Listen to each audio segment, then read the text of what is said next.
이 땅에서 우리가 각자의 자리에서 하루하루 살아가는 그 모습에서 주님과 동행함을 드러내게 하여 주시옵소서.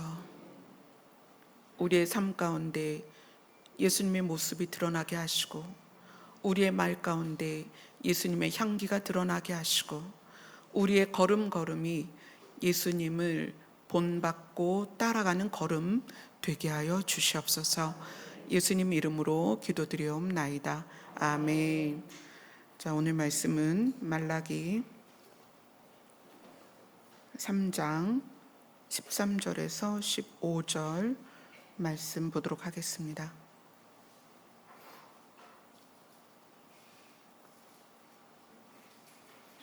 말라기 3장 13절로 15절 함께 읽도록 하겠습니다. 시작. 여호와가 이르노라, 너희가 완악한 말로 나를 대적하고도 이르기를 우리가 무슨 말로 주를 대적하였나이까 하는도다. 이는 너희가 말하기를 하나님을 섬기는 것이 헛되니 만군의 여호와 앞에서 그 명령을 지키며 슬프게 행하는 것이 무엇이 유익하리요.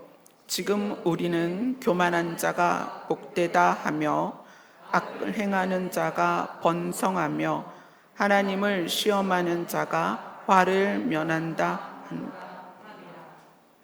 아멘. 말라기의 중요성은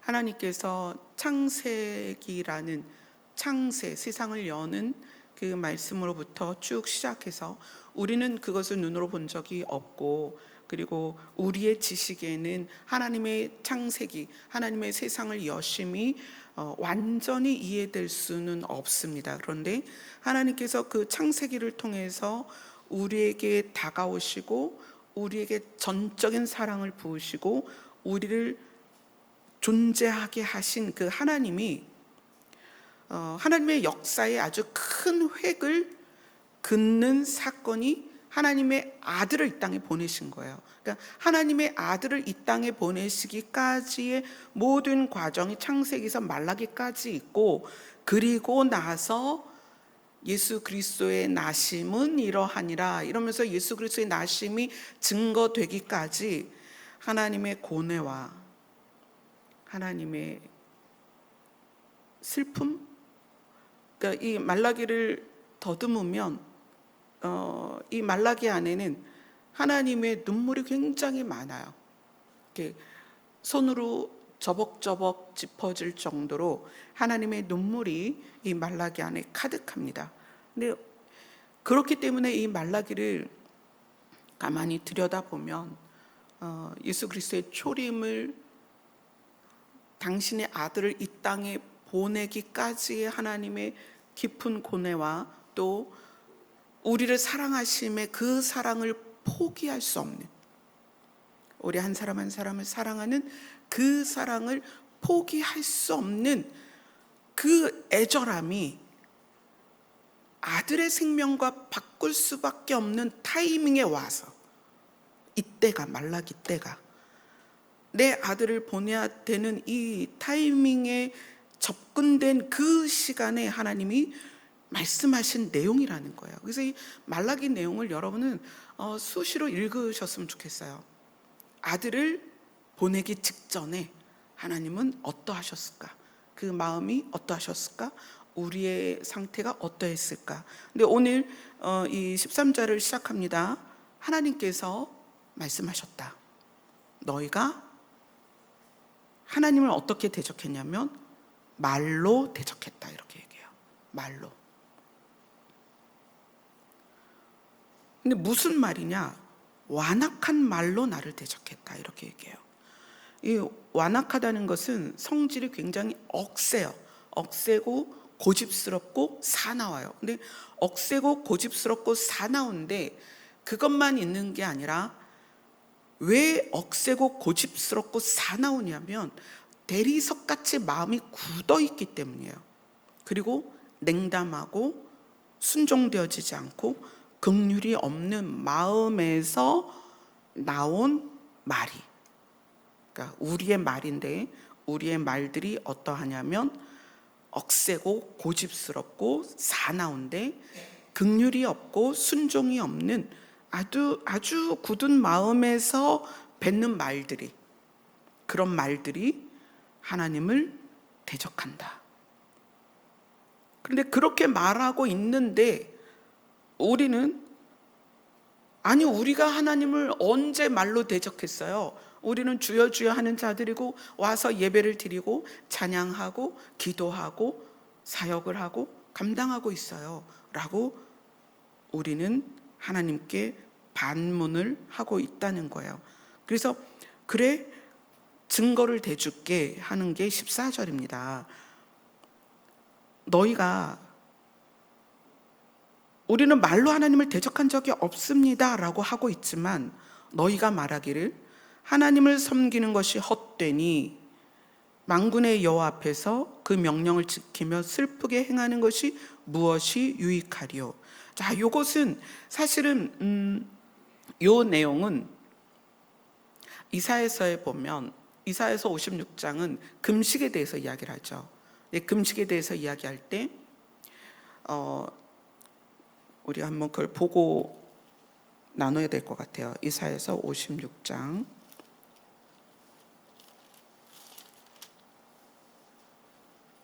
58장 3절입니다. 이사야서 58장 3절.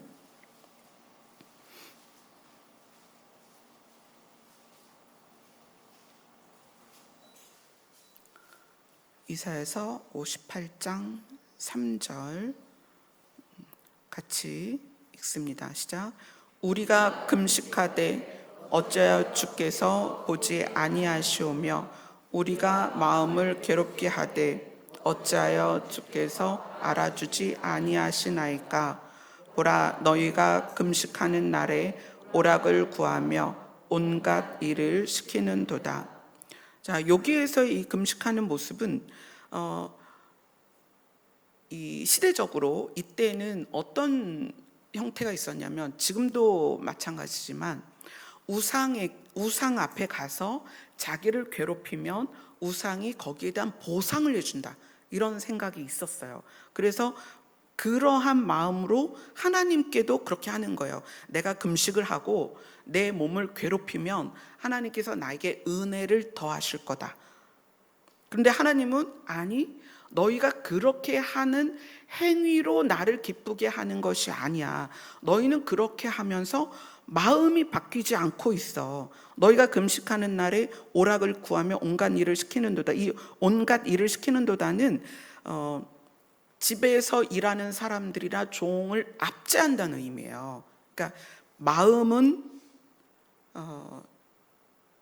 탐심이 있고, 마음은 세상에 오락을 구하고, 마음은 누군가를 압제하고, 마음은 누군가를 미워하면서 금식의 행위로 하나님을 감동시키려 한다는 거예요. 그래서 쭉 나오죠. 이것이 어찌 내가 기뻐하는 금식이 되겠으며 이것이 어찌 사람이 자기의 마음을 괴롭게 하는 날이 되겠느냐. 이 하나님께서 이런 금식은 내가 원하는 금식이 아니야. 마음이 바뀌지 않고 몸을 괴롭혀서 몸을 괴롭히는 모습을 하나님께 보여서 하나님이 그 모습에 감동하여 복을 줄 거라는. 그래서 옛날에 수도승들이 그렇게 많이 했죠. 그 수도승들이 어떻게 했어요? 채찍으로 자기 몸을 쳤어요. 근데 그 채찍이 하나님께 내가 더 헌신되고 싶다 그러면 채찍에 쇠 침을 막 박아요. 그리고 그걸로 자기 등을 쳤어요. 그리고 그 수도사의 사는 그 수도원의 돌 계단을 뭘로 걸었어요? 무릎으로 걸었어요. 무릎으로 그 수도원의 계단을 오르고 내리고 그랬어요. 그러면서 그들의 마음은 뭐냐면, 하나님, 내가 나를 이렇게 괴롭히고 있습니다. 저는 이것을 통해서 하나님이 나를 보고 기뻐하셨으면 좋겠습니다. 그게 수도승들의 마음이었다는 거예요. 근데 하나님은 아니, 내가 원하는 건 너의 그런 너를 괴롭히는 모습이 아니고 마음이 그래서 이사야서 58장 6절에 보면 내가 기뻐하는 금식은 함께 읽겠습니다. 내가 기뻐하는 시작. 내가 기뻐하는 금식은 흉악의 결박을 풀어주며 멍에의 줄을 끌어주며 압제당하는 자를 치우게 하며 멍에를 꺾는 것이 아니겠느냐. 또 줄인 자에게는 내 양식을 나누어 주며 유리하는 빈민을 집에 들이며 헐벗은 자를 보면 입히며 또 내 고륙을 피하여 스스로 숨지 아니하는 것이 아니하겠느냐. 밥을 굶어서 피골이 상접해서 하나님 보셨죠? 제가 지금 하나님 앞에 헌신하고 있습니다 라고 말하지 말라는 거예요. 우리의 마음이 사람을 대하는 태도를 어떻게 가졌느냐를 보라는 거예요. 하나님은 그것을 더 중요하게 보시고 그것을 더 깊이 살피신다는 거예요. 근데 이것과 똑같이 우리가 기도나 회개나 이런 개념을 가질 수 있어요. 회개는 무조건 울고 울부짖고 눈물 콧물 흘리고 부르짖어야 돼. 그게 회개야 라고 여러분이 착각하시는 경우가 있어요. 그래서 그런 기도를 하지 않으면 회개된 것 같지 않고, 내가 눈물 콧물 흘리지 않으면 왠지 내가 회개하지 않은 것 같은데, 실제 회개는 눈물 콧물을 흘리는 것이 회개가 아니고 마음이 바뀌는 거예요. 돌이키는 거예요. 사람에 대한 태도와 사람을 향한 인식과 그렇죠? 삶에 대한 가치관이 바뀌는 거예요. 생명으로 전환되는 거예요. 그래서 회개가 일어나면, 진짜 회개가 된 사람은 진짜 금식을 하는 거예요. 아시겠죠? 진짜 회개가 된 사람은 진짜 금식을 하는데, 그 진짜 금식이 뭐예요? 줄인 자에게 양식을 내어주고 빈민을 집에 들이고 헐벗은 자를 입히고, 가난한 형제들의 고륙이 왔을 때 숨지 않고, 그리고 억울한 자나 또는 상처나 아픔에 매여 있는 자들을 어떻게 해요? 위로하고 돌보고 거기에서 일어서게 한다는 거예요. 세워준다는 거예요. 살리는 거예요. 그래서 진짜 회개는 생명에 반응합니다. 이게 무슨 의미냐면, 진짜 회개는 사망에서 생명으로 돌이킨 거예요. 그래서 진짜 회개는 사망에서 생명으로 돌이켜서 생명의 존귀함을 본다는 거예요. 그래서 내 아내나 남편이나 자녀나 부모나 형제나, 예수님이 십자가에서 자기를 찌르고 못 박은 자들을 향해서, 자기를 못 박으라고 소리쳐 외친 자들을 향해서 예수님은 생명으로 반응했다는 거예요. 그들의 행동에 반응한 게 아닙니다. 그들의 행동에 반응했다면 하나님 천군 천사를 보내셔서 저들을 싹 멸하세요, 이렇게 했을 거라는 거예요. 그런데 예수님은 그들의 행동에 반응하는 게 아니라 생명에 반응을 해서, 하나님 저들이 몰라서 그랬습니다. 어떻게 해주세요? 용서해 주세요. 하나님이 용서하지 않으면 살아날 자가 없다는 거예요. 예수님은 생명에 반응하시는 거예요. 그래서 하나님 저들을 용서해 주세요. 그래야 저들이 살 수 있습니다. 그러니까 우리의 완악한 말이 뭐냐면, 우리의 말이 마음에서 나오는데, 우리의 마음이 사람들의 행동에 반응하느냐, 그 사람의 생명에 반응하느냐를 보자는 거예요. 저렇게 기도해서, 또는 저렇게 예배를 빠져서, 또는 저렇게 예배 시간에 졸아서 구원받겠어? 응? 휴거 되겠어? 이런 말 함부로 하지 말라는 거예요. 이미 예수님은 내가 볼 땐 한없이 모질이고 내가 볼 땐 정말 쓰잘데없는 사람인데, 예수님은 이미 그 사람의 생명에 반응을 하셨다는 거예요. 그게 예수님의 방식입니다. 그러면 아니 그럼 언제까지 저들을 허용해요? 허용하라는 게 아니라 기다리라는 거예요. 사랑의 조건이 뭐죠? 사랑의 내용이 오래 참고 견디는 것이다. 뭐에 근거해서? 그에게 생명으로 반응하신 예수 그리스도의 능력을 근거로.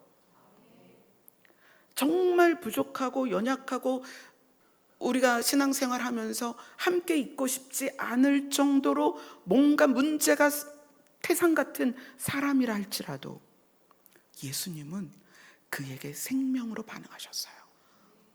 야, 너는 어떻게 그럴 수 있니? 너는 그거밖에 안 되니? 너 교회 다닌 게 몇 년이 돼? 너 어떻게 그거밖에 안 돼? 하나님은 그 사람의 행동에 반응하지 않습니다.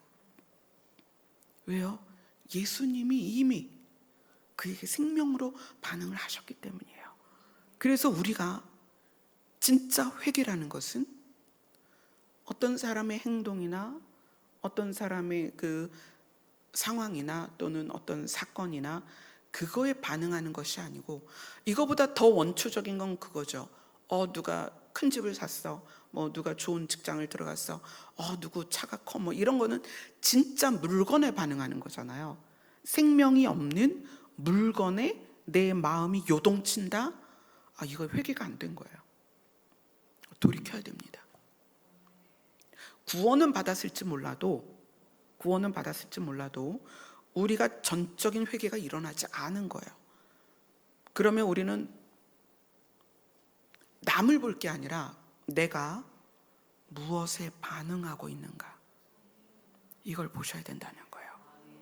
내가 무엇에 반응하는가.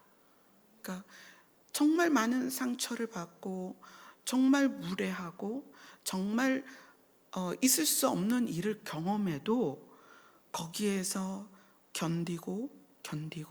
견디어서 마침내 마무리가 무엇이어야 되느냐? 하나님, 그를 불쌍히 여겨주시옵소서. 하나님, 그를 살려주시옵소서. 하나님, 그를 주의 나라로 인도하여 주시옵소서. 이것이 우리가 사람을 대하는 방식이어야 한다. 그런데 그렇지 않으면 우리가 뭐에 반응을 하냐면 그 사람의 행동과 그 사람의 사건, 그 사람과 연루된 사건에 반응을 하게 돼요. 그러면 이제 그때 우리의 말이 완악한 말이 나오죠. 세고 강하고 위협적이고 긍휼과 자비가 없는 말들이 튀어나오는데, 자, 이것을 하나님은 주를 대적했다 이렇게 얘기하시거든요. 그러니까 그것은 우리가 이것에 대해서 우리는 하나님에게 대놓고 대적하지는 않습니다. 우리가 믿음 안에 있으니까. 근데 이 말라기 말씀은 너희가 악한 말로 하나님을 대적했다 그렇게 이야기를 하는데, 가만 생각해 보면 공동체나 가정 안에 믿음 안에서 하나님이 예수 그리스도를 통하여 생명으로 반응된 사람들이 이곳에 모였다는 거예요. 우리 가족들도 예수 그리스도께서 생명으로 반응을 해주셔서 은혜로 구원을 받았단 말이에요. 그런데 그러한 관계 안에서 우리가 완악한 말로 그들에게 쏟아내는 것이, 그것이 그리스도 안에 있는 누군가에게 완악한 말로 쏟아내는 것이 누구를 거역하는 거예요? 그리스도를 거역하는 거고요. 그리스도에게 불평하는 거고 그리스도에게 불만을 토하는 거라는 거예요. 완악하다는 말이, 완악이라는 단어 자체가 성경에서 어디에 제일 많이 나오냐면 출애굽기예요.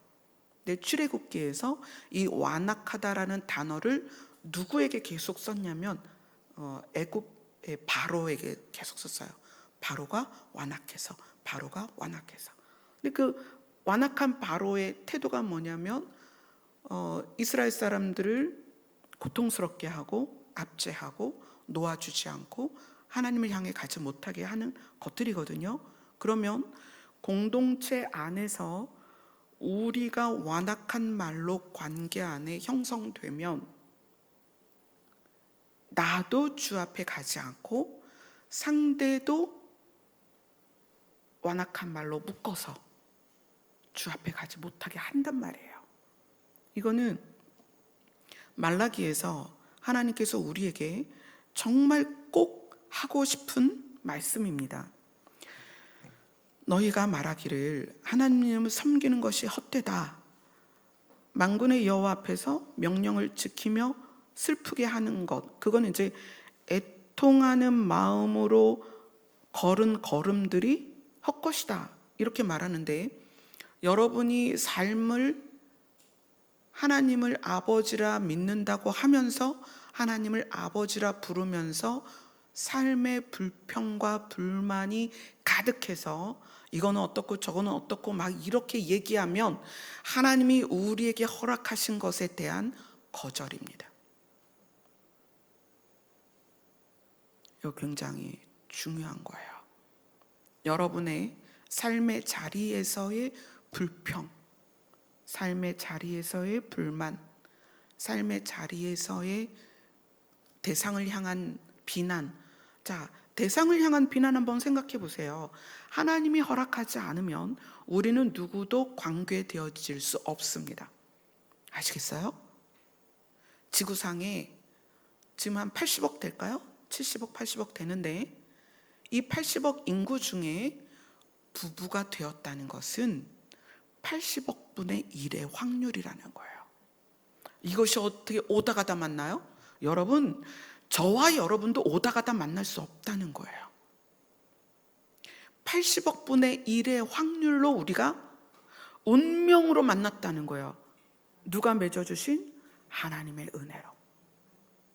여러분 한 사람이 저와 만나는 것이, 여러분과 여러분이 서로 만나는 것이, 여러분이 서로 부부가 된 것이, 여러분에게 주어진 자녀나 여러분이 태어나 보니 내가 아빠다, 내가 엄마다, 이런 관계나 오다 가다 만난 게 아니라는 거예요.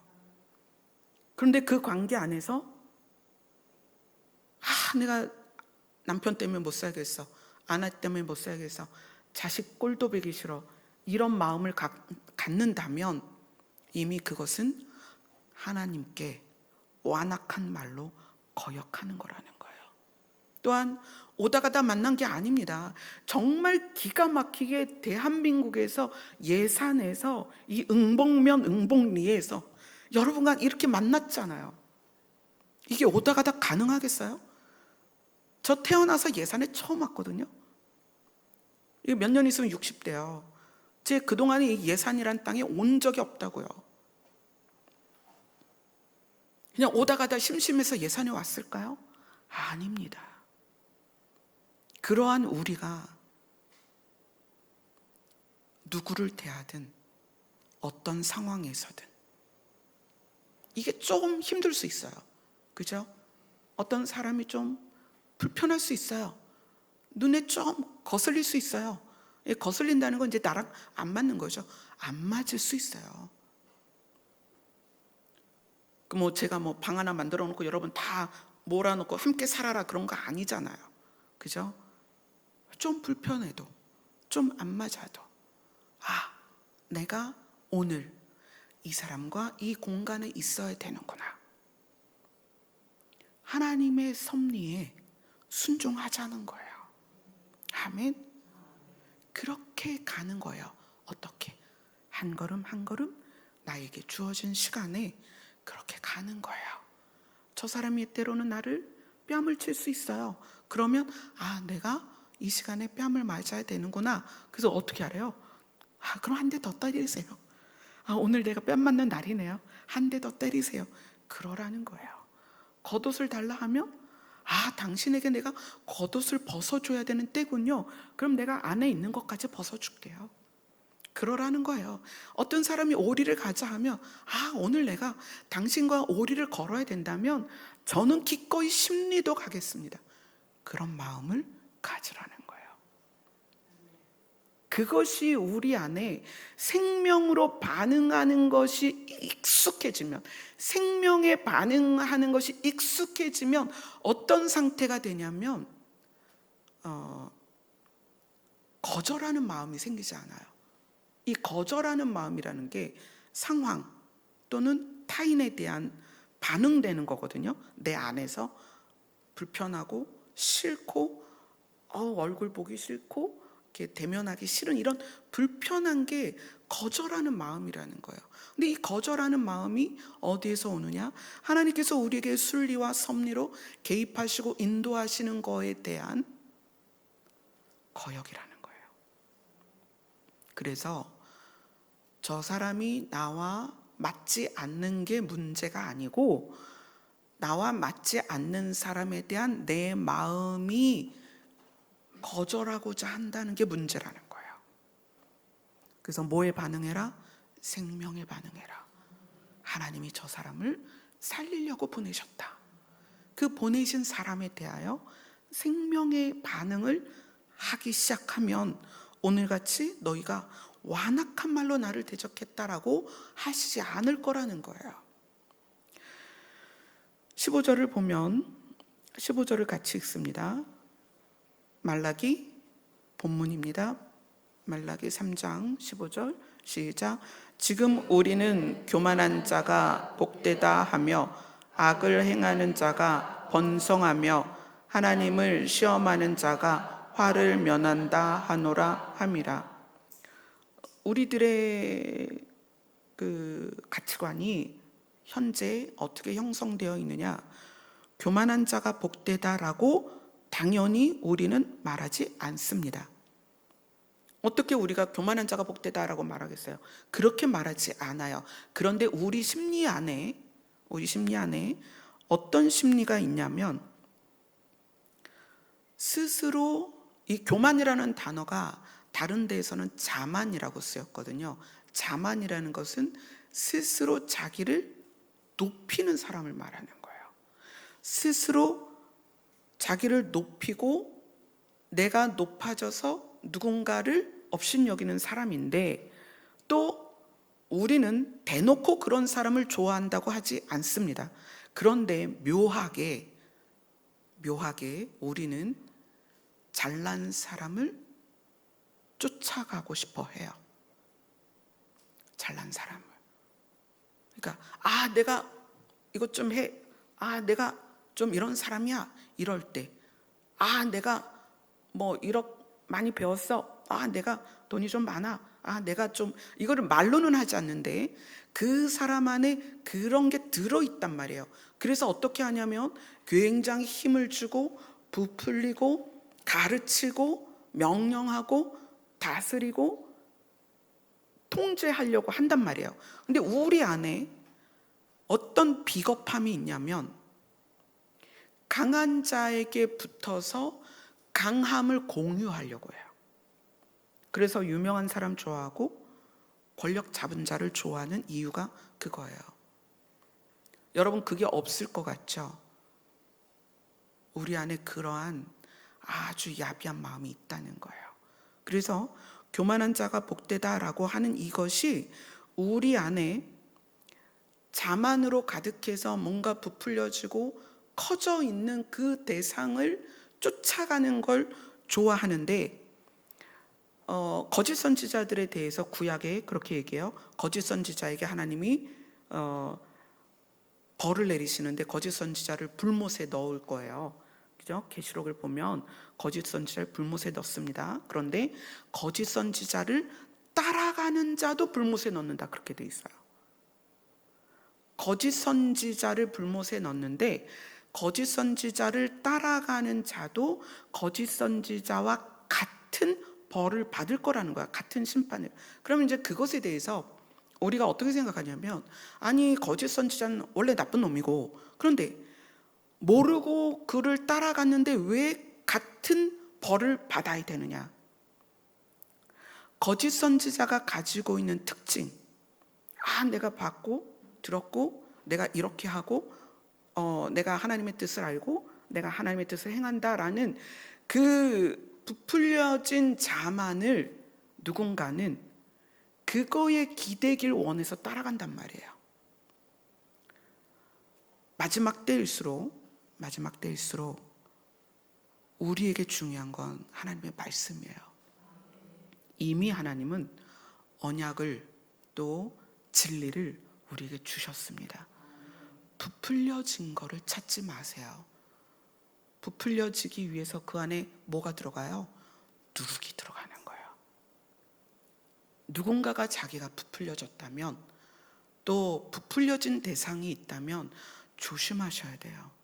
누룩이 없으면 부풀지 않습니다. 그래서 뭘 먹어요? 무교병을 먹는 거예요. 부풀지 않은 빵을 먹으라는 거예요. 이게 자칫 우리가 알면 아는 것이 누룩이 될 수 있어요. 그래서 바울이 뭐라고 얘기해요? 내가 배웠던 모든 나의 지식을 배설물같이 여긴다. 왜냐하면 경험했거든요. 내가 갖고 있는 지식이 나를 부풀게 하는 거예요. 그래서 내가 이것 좀 알아. 넌 그것도 모르잖아. 넌 그것밖에 모르니? 이런 부풀림이 우리 안에 있다고요. 그래서 교만한 자가 복되다 하는 것은 실제로 우리가 그 개념을 갖고 있는 것이 아니라 부풀려진 무엇인가를 추구하고 추종하고 따라간다는 거예요. 이거 정말 위험한 거예요. 더욱 이 마지막 때에 이 부풀려진 게 얼마나 위험한가. 악을 행하는 자가 번성하며 하나님을 시험하는 자가 화를 면한다. 악한 자가 잘 되는 건 지금 세상이 그렇죠. 수단과 방법을 가리지 않고 부를 축적할 때 그것이 부러우면 우리가 진 거예요. 우리가 생명에 반응하는 것이 아니라 물질에 반응하고 있다. 그렇죠? 그래서 우리의 소유로 불평불만을 하고 있으면 우리는 이미 생명이 아니라 물질, 이건 무생물이잖아요. 물질은 뭐든지 다 죽어 있는 거예요. 죽은 것에 반응하고 있다라는 것을 아셔야 됩니다. 그리고 하나님을 시험하는 자가 화를 면한다. 이거는 어떤 거냐면, 하나님을 시험한다는 것은 사람들 앞에 하나님의 능력을 나타내기 위해서 내가 하나님을 호출하는 거예요. 근데 하나님의 능력을 나타내기 위해서 하나님을 호출하지만 사실은 나 이런 사람이야. 나 이런 사람이야. 나 하나님과 좀 가까워. 나 하나님 잘 알거든. 그래서 늘 말에 하나님이 이렇게 말씀하셨거든. 하나님이 이렇게 감동하셨거든. 이거 굉장히 위험한 거예요. 제가 이 이야기를 한번 할게요. 하나님은 이 세상을 움직이시는 법칙을 섭리로서, 그러니까 순리로서 정해 놓으셨어요. 굉장히 많은 부분이 규칙이 정해져 있어요.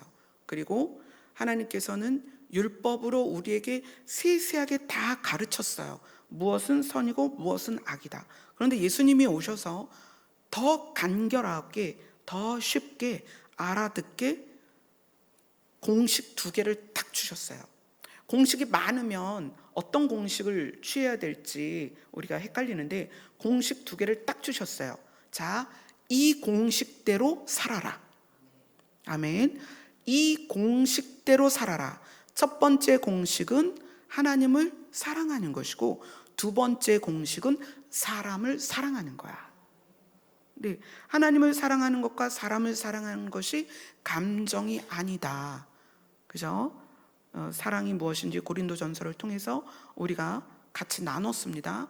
사랑은 좋아하는 감정이 아니다. 참고 견디며 하나님이 행하실 것을 기대하고 소망하는 거다. 아멘. 그런데 모든 행동에 하나님이 뭐라고 말씀하시는지를 듣고 행해야 된다라고 말하는 것이 문제가 있다는 거예요.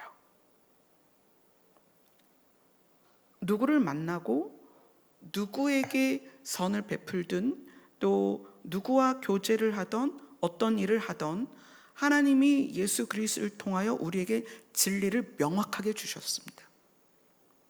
계명을 주셨다는 거예요. 두 가지. 이것이 우리가 행동하는 근거입니다. 그리고 하나님께서 우리를 인도하시겠다고 약속을 하셨기 때문에 그 약속을 믿고 걷는 거예요. 율법은 보고 걷는 거고요. 우리는 믿고 걷는 것입니다. 아멘. 뭘 믿고 걷는 거예요? 예수 그리스도의 약속을 믿고 걷는 거예요. 근데 그것을 예수님, 오늘 아침에 일어났는데 제가 시장을 갈까요 말까요? 예수님, 제가 시장에 갔는데 김 집사님을 만났어요. 김 집사님과 점심을 먹을까요 말까요? 이러지 말라는 거예요. 하나님은 이미 우리에게 선한 행동 양식으로 살 수 있는 진리를 주셨습니다. 그러면 그 진리를 가지고 우리가 살아내야 되는 거예요.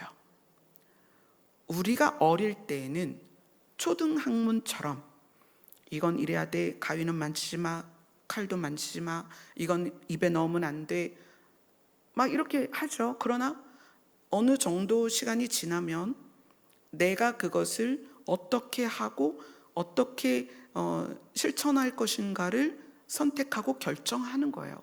물론 그때 실패할 수도 있고 어떤 문제가 야기될 수 있죠. 그러나 그걸 통해서 뭐 하는 거예요? 배우는 거예요. 그리고 어떻게 되죠? 성장하는 거죠. 그리고 우리는 마침내 승리하는 것입니다. 우리의 신앙생활은 결론이 승리입니다. 이것은 정해졌어요. 그냥 승리를 할 수 있을까 없을까가 아닙니다. 우리의 인생은 승리가 정해졌습니다. 과정은 뭐 여러 사람이 이렇게 각기 다 다르게 살 수 있어요. 결론은 승리입니다. 그건 정해진 거예요.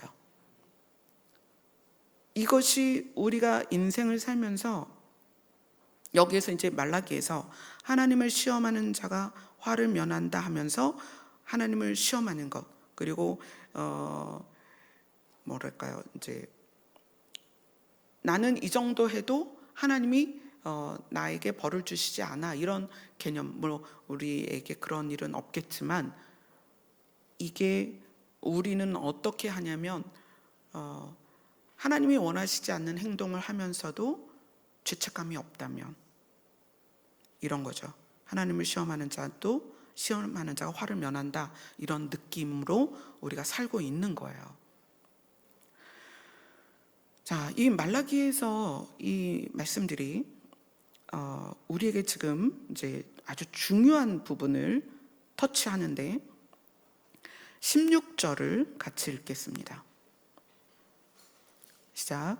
그때 여호와를 경외하는 자들이 피차에 말하매 여호와께서 그것을 분명히 들으시고 여호와를 경외하는 자와 그 이름을 존중히 여기는 자를 위하여 여호와 앞에 있는 기념책에 기록하셨느니라. 지금 이제 우리가 마지막 때죠. 하나님께서 하나님을 경외하는 자들이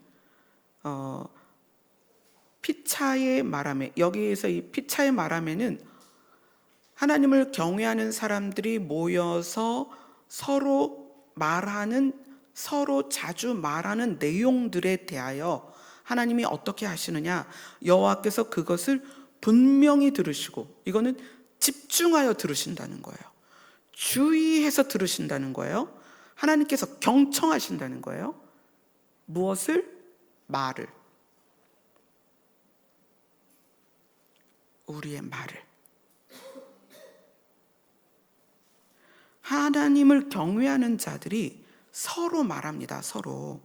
성도들이 서로 말해요. 피차에 만나면 늘 말하죠. 여러분 만나서 말 안 하고 가만히 쳐다봐요? 다 말하잖아요. 성도들이 피차에 만나서 말을 하는데 하나님께서 그것에 대하여 분명히 들으신다. 주의하여 듣는다.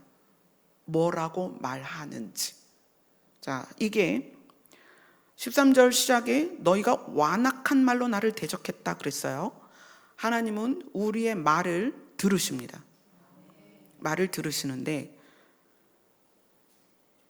집중하여 들으시는 거예요. 집중하여 듣는다는 건 그 말의 의도를 듣는다는 거예요. 자, 제가 우리 정인원 권사님하고 마주 앉았어요.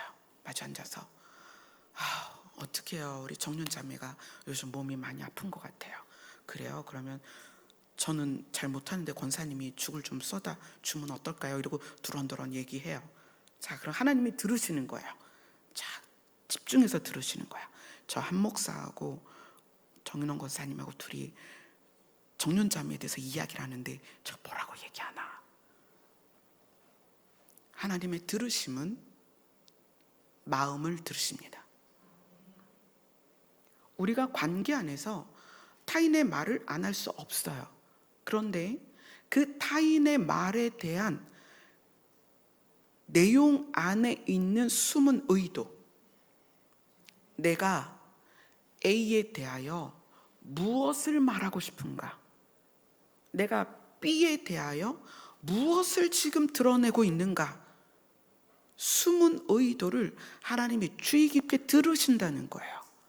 주의 깊게 집중하여 경청하고, 자, 그 다음에 여호와를 경외하는 자와 그 이름을 존중히 여기는 자를 위하여 여호와 앞에 있는 기념책에 기록하셨느니라. 그의 말이 하나님이 받으실 만한 말이면 그것을 적으신다는 거예요. 근데 이 기념책이 시편에도 나와요. 시편에서 다윗이 자기의 눈물을 병에 담으시고 자기의 그 말들을 기록하셔서 하나님이 아십니다라는 시편의 기록이 있는데, 계시록에서는 계시록 20장, 21장 그쪽에 보면 책들과 생명책, 이 두 종류의 책이 나와요. 그러면 이 기념책이 책들이냐 생명책이냐는 해석이 이렇게 나뉘고 있어요. 어쨌거나 중요한 건 우리의 말을 하나님이 이렇게 가만히 앉아서 집중하여 들으신다는 거예요. 그리고 그 말의 숨은 의도, 그 의도를 들으신다는 거예요. 근데 그것이 생명에 반응하고 있으면 기록하신다는 거예요. 기념책에. 오늘 너희가 내가 사랑하는 그를 위하여 생명에 반응하고 있구나. 그리고 기쁘게 적으신다는 거예요. 그래, 너 참 잘했어. 그래, 맞아, 그렇게 해야지. 그리고 적으세요. 자, 적으신 다음에 그 다음이 너무 놀랍습니다. 17절을 같이 읽습니다. 시작.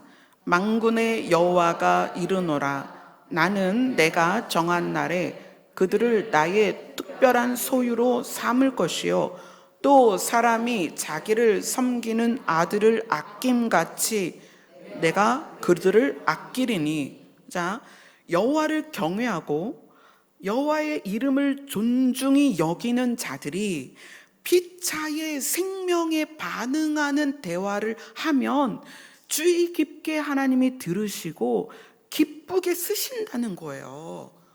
기념책에 쓰세요. 근데 쓰신 걸로 끝나는 것이 아니라 하나님께서 내가 정한 날에, 근데 이 내가 정한 날에가 다른 성경에는 이렇게 표현이 됐어요. 보석을 만드는 날.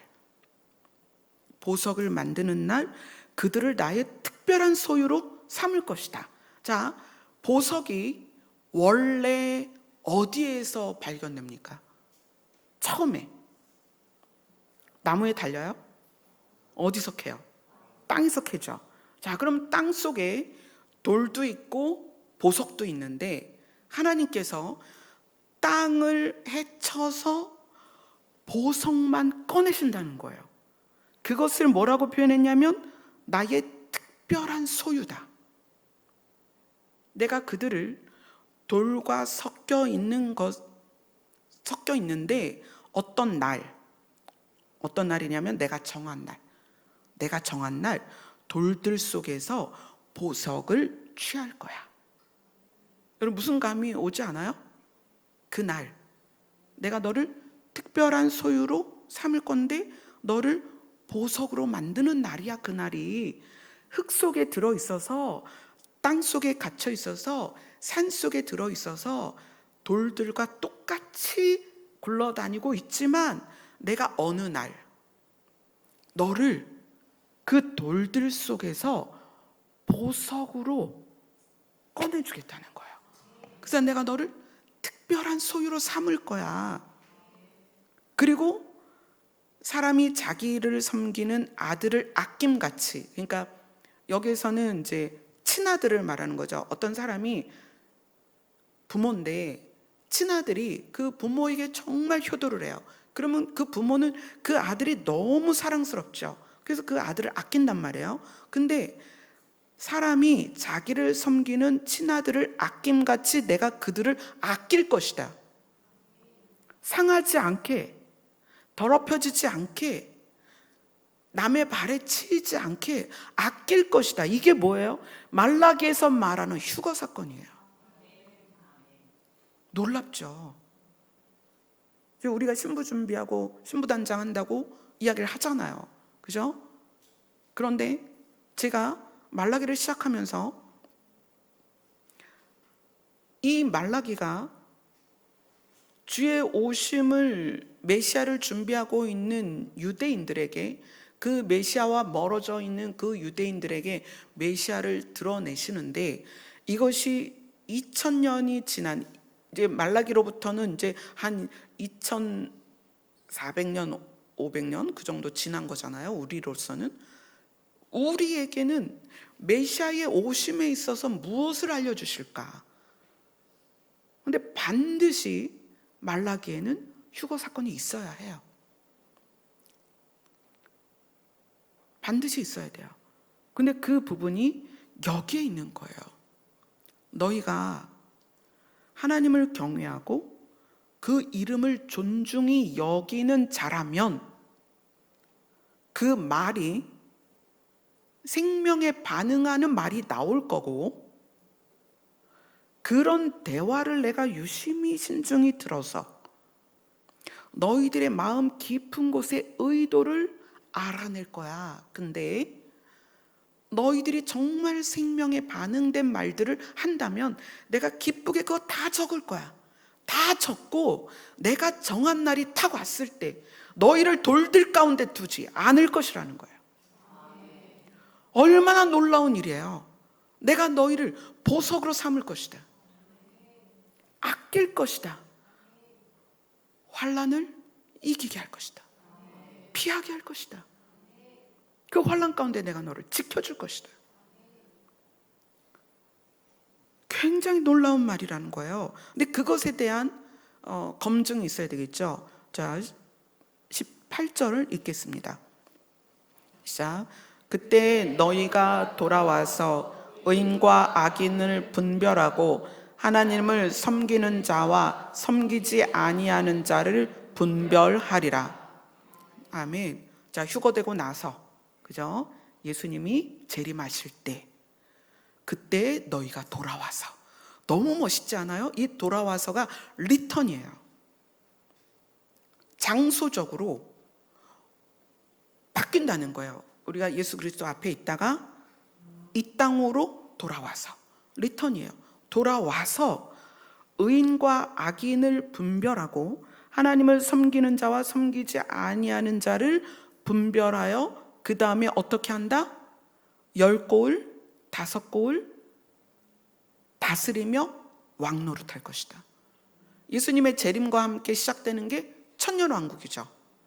네, 교회들이 그걸 전혀 다루지 않는데 성경에 있고 하나님의 큰 프로젝트 안에 굉장히 중요한 요소예요. 천년왕국이. 근데 너희가 휴거된 다음에 예수 그리스도의 재림 때 돌아와서, 리턴이에요. 돌아와서 의인과 악인을 분별하고 하나님을 섬기는 자와 섬기지 않느냐는 자를 분별하고, 그 다음에 생략된 게 뭐냐면 10고을 5고을 너희들이 다스리고 왕노릇할 것이다 라는 것이, 이 말라기가 휴거를 조명하지 않을 수 없다는 거예요.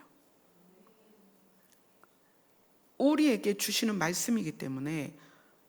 그래서 제가 이거를 보면서 다시 말라기의 내용들을 또 보고 살폈어요.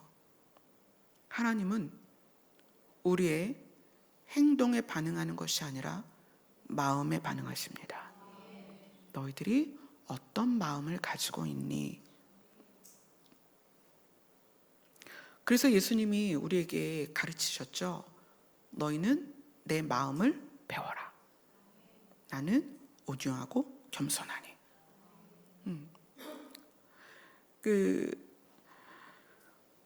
온유하고 겸손에 대해서 좀 구체적으로 오늘 아예 이어서 보겠습니다. 빌립보서로 갑니다. 빌립보서 2장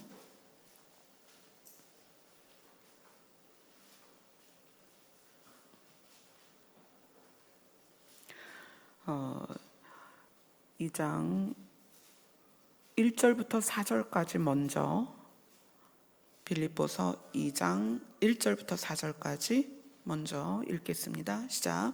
그러므로 그리스도 안에 무슨 권면이나 사랑의 무슨 위로나 성령의 무슨 교제나 긍휼이나 자비가 있거든 마음을 같이하여 같은 사랑을 가지고 뜻을 합하여 한 마음을 품어 아무 일에든지 다툼이나 허영으로 하지 말고 오직 겸손한 마음으로 각자 자기보다 남을 낮게 여기고 각각 자기 일을 돌볼 뿐더러 또한 각각 다른 사람의 일을 돌보아 나의 기쁨을 충만하게 하라. 자, 생명에 반응하라는 거예요. 상대가 누구이든지 간에 내 마음에 들든 안 들든 내 기대치에 미치든 못 미치든 생명에 반응을 하라는 거예요.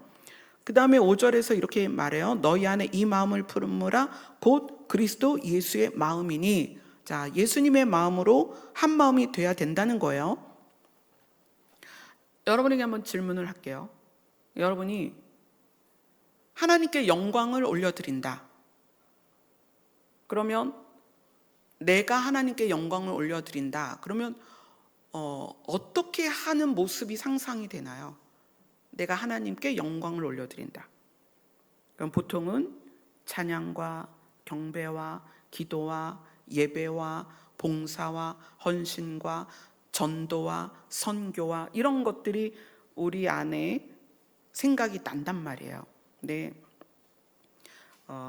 며칠 전에 찬미하고 이제 이 마음에 대해서 나누다가 찬미가 그렇게 질문을 했어요. 저에게. 엄마, 하나님께 영광을 올려드리는 것, 그러니까 찬미라는 이름이 하나님을 찬미하고 영광을 올려드리는 거거든요. 그러면 하나님께 영광을 올려드리는 거는 어떻게 하는 거야? 라고 질문을 했어요. 그럼 이제 보통은 뭐 기도와 찬양과 경배와 뭐 이런 게 쭉 생각이 나잖아요. 근데 그 자리에서 바로 대답을 주신 게 뭐냐면 너희가 낮아지는 것이다. 왜죠? 왜 그럴까요? 내가 낮아지는데 왜 그게 하나님께 영광을 올려드리는 걸까요? 자, 하나님은 하나님의 보좌에 계십니다.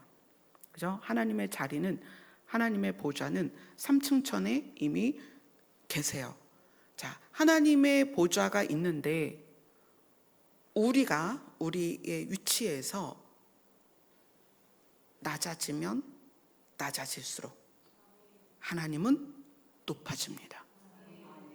여러분, 이 비밀이 여러분에게 이해되어졌으면 좋겠습니다. 그래서 바벨탑 사건이 있었을 때 하나님이 그것을 무너뜨린 거예요. 우리 자신이 낮아지면 낮아질수록 하나님은 높아집니다. 아멘. 그것이 오늘 이 빌립보서에 나왔다는 거예요. 자, 5절, 6절, 빌립보서 2장 5절, 6절 같이 읽습니다. 시작. 너희 안에 이 마음을 품으라. 곧 그리스도 예수의 마음이니 그는 근본 하나님의 본체시나 하나님과 동등됨을 취할 것으로 여기지 아니하시고. 자, 예수님이 원래는 하나님이시잖아요. 그러니까 하나님과 같은 위치라는 거예요. 근데 예수님이 하나님과 동등됨을 취할 것으로 여기지 아니하시고, 이게 좀 말이 복잡한데 하나님과 같은 자리에 있지 않겠다는 거예요. 그래서 어떻게 하셨어요? 7절 같이 읽습니다. 시작. 오히려 자기를 비워 종의 형체를 가지사 사람들과 같이 되셨고.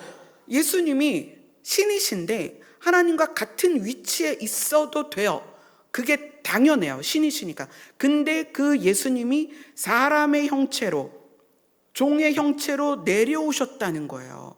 자, 그 다음에 8절, 7절, 8절을 같이 읽겠습니다. 시작. 오히려 자기를 비워 종의 형체를 가지사 사람들과 같이 되셨고 사람의 모양으로 나타나사 자기를 낮추시고 죽기까지 복종하셨으니 곧 십자가에 죽으심이라. 자, 예수님이 원래 신이십니다. 하나님과 동등한 자리에 있어야 돼요. 신이시니까. 그런데 그 자리에 있지 아니하시고 종의 형체, 사람의 모습으로 오셨습니다. 그런데 사람의 모습으로 오신 것뿐만 아니라 죄인으로 낮아지셨다는 거예요. 죄인으로만 낮아지신 게 아니라 죄값을 사망으로 치르셨다는 거예요. 거기에서 더 나아가서 죄인이 가야 될 음부까지 가셨다는 거예요. 예수 그리스도의 낮아지심입니다. 무엇 때문에? 우리의 생명 때문에. 우리가 잘난 거 없고 잘하는 거 없어요. 우리의 행동에 반응하시는 게 아니에요. 우리의 생명에 반응하시기 때문에 예수님께서 하나님과 동등된 자리에 계셔야 됨에도 불구하고 사람의 형태로, 죄인의 형태로 죄값을 치르시고 사망으로 데려가셔서 음부까지, 죄인이 가는 음부까지 가셨다는 거예요. 자, 9절부터 11절까지 같이 읽습니다. 시작. 이러므로 하나님이 그를 지극히 높여 모든 이름 위에 뛰어난 이름을 주사 하늘에 있는 자들과 땅에 있는 자들과 땅 아래에 있는 자들로 모든 무릎을 예수의 이름에 꿇게 하시고 모든 입으로 예수 그리스도를 주라 시인하여 하나님 아버지께 영광을 돌리게 하셨느니라. 아멘. 하나님께 영광을 돌리는 것에 대해서 찬미가 질문을 했을 때 하나님께서 그 자리에서 너희가 낮아지는 것이 하나님께 영광을 올려드리는 것이다. 그래서 저는 그것이 그럼 성경의 그 근거가 뭐죠? 예수 그리스도는 하나님과 동등됨을 취할 것으로 여기지 아니하시고 종의 형체로, 죄인의 형체로, 그래서 사망을 감당하시고 음부까지 내려가셨다는 거예요. 그래서 어떻게 되셨다? 하나님 아버지께 영광을 올려드렸습니다. 아멘. 말라기가 지금 우리에게 그걸 얘기하시는 거예요. 말라기가 우리에게 지금 무엇을 얘기하시냐면 너희가 낮아지고 낮아지고 낮아져야 내가 너희를 보석으로 꺼낼 것이다. 아멘. 신부의 영성은요,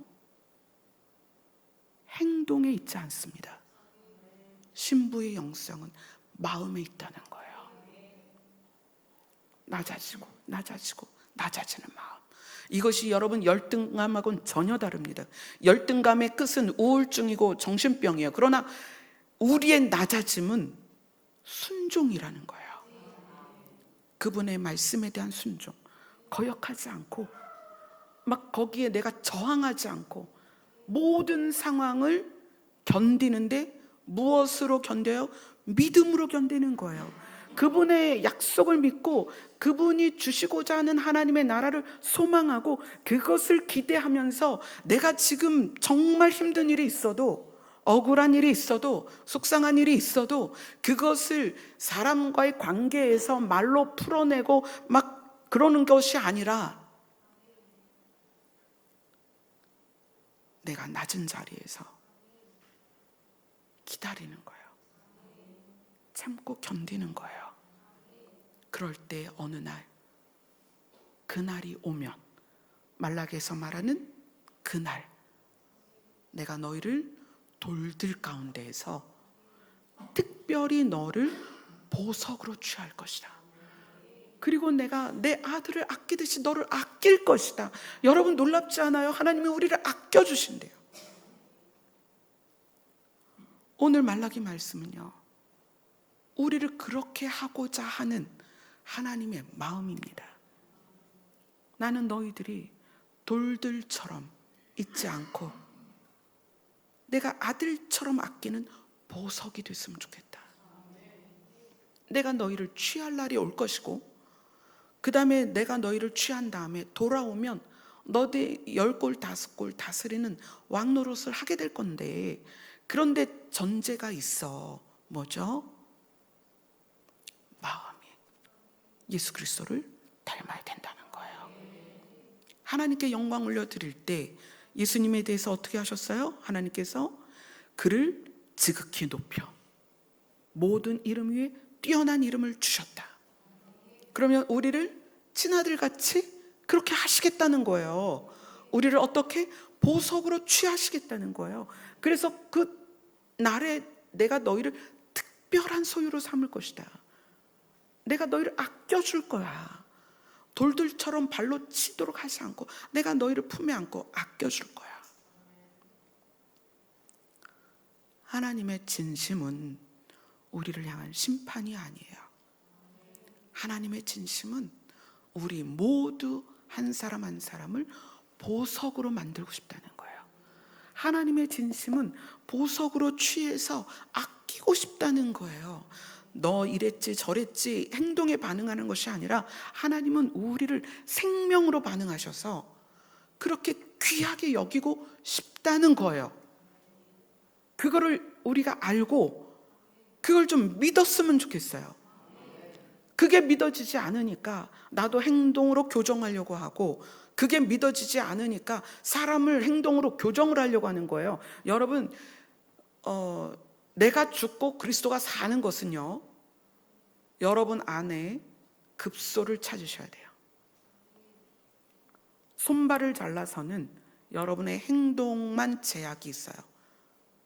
여러분이 살아있는, 그래서 내가 부풀려지는 누룩과 같은 그 무엇이 내 안에 있단 말이에요. 그게 급소예요. 그래서 그 급소를 가리기 위해서 또는 내가 나를 보호하기 위해서 반응들이 있어요.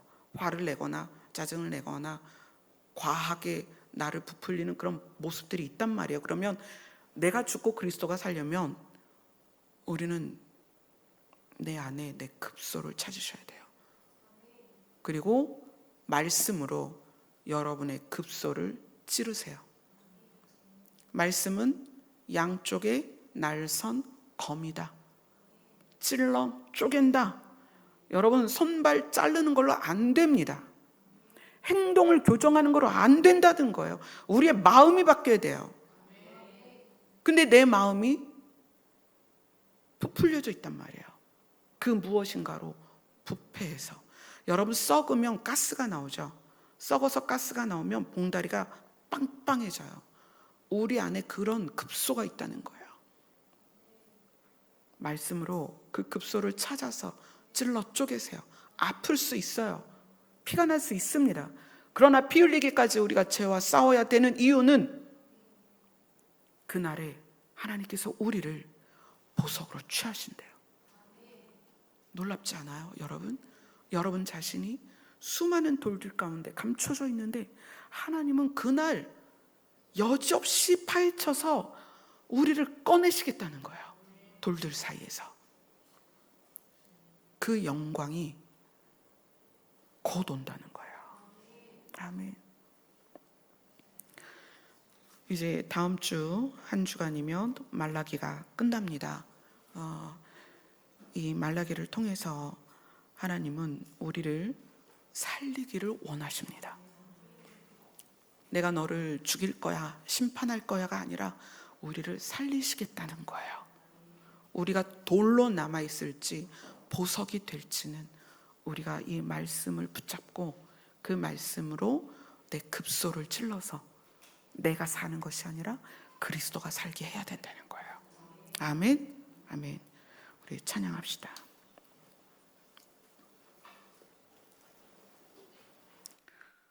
찬송가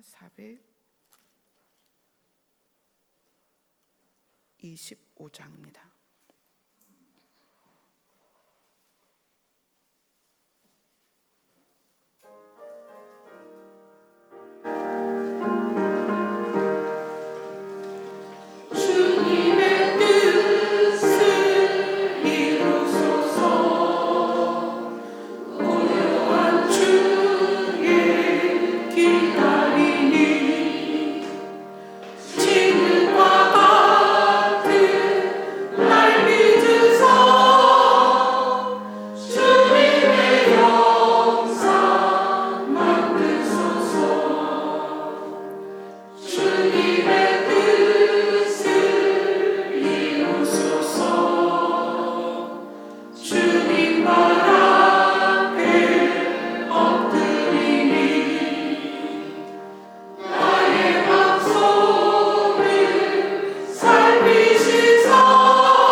우리가 주님과 동행하면 우리는 이 세상에서도 보석으로서 빛이 날 것입니다.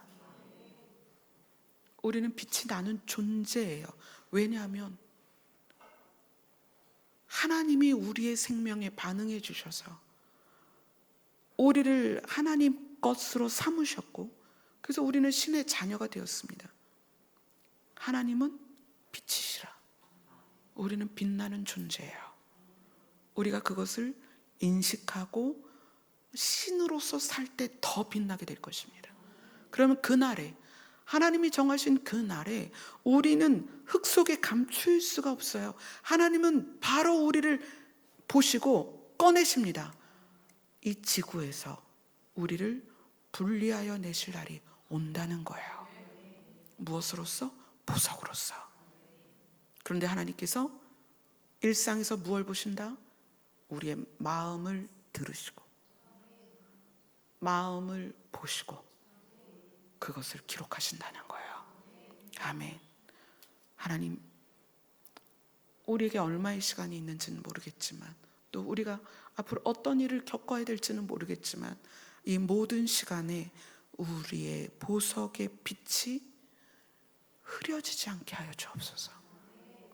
우리의 빛이 사라지지 않게 하여 주옵소서. 더 영롱하게 찬란하게 빛나는 보석이 되게 하여 주옵소서. 이 시간에 주님과 깊이 교제하는 시간 되었으면 좋겠습니다. 12시까지 기도하겠습니다.